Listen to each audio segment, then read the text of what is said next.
ഇത് ഒരു മനോഹരമായ പ്രണയകഥയാണ്.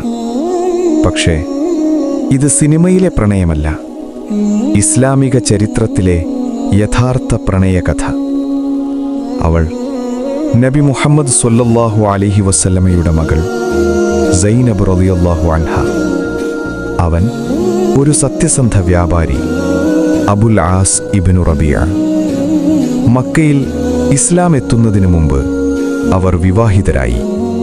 അവർക്കിടയിൽ വളരെ വലിയ സ്നേഹമുണ്ടായിരുന്നു. പിന്നീട് നബി സ്വല്ലല്ലാഹു അലൈഹി വസല്ലം ഇസ്ലാമിൻ്റെ സന്ദേശം പ്രഖ്യാപിച്ചു.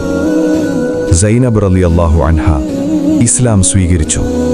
പക്ഷേ അബുൽ ആസ് അന്നേരം ഇസ്ലാം സ്വീകരിച്ചില്ല. മക്കയിലെ ആളുകൾ അബുൽ ആസിനോട് പറഞ്ഞു, നീ സൈനബിനെ വിവാഹമോചനം ചെയ്യൂ. പക്ഷേ അദ്ദേഹം പറഞ്ഞു, ഞാൻ അവളെ ഒരിക്കലും വിടുകയില്ല. അവളോടുള്ള സ്നേഹം അദ്ദേഹത്തിൻ്റെ ഹൃദയത്തിൽ വളരെ ആഴത്തിലായിരുന്നു. പിന്നീട് മുസ്ലിംകൾ മദീനയിലേക്ക് ഹിജ്റ ചെയ്തു. സൈനബ് റളിയല്ലാഹു അൻഹ മദീനയിലേക്ക് പോയി. അബുൽ ആസ് മക്കയിൽ തന്നെ തുടരേണ്ടി വന്നു.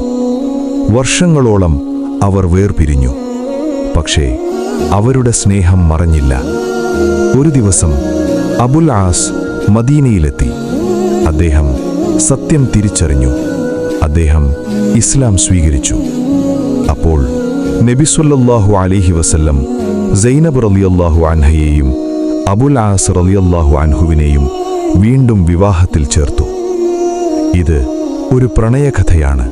പക്ഷേ അതിൽ വിശ്വാസവും മാന്യതയും സഹനവുമുണ്ടായിരുന്നു. സത്യമായ സ്നേഹം അല്ലാഹുവിനെ മറക്കുന്നില്ല.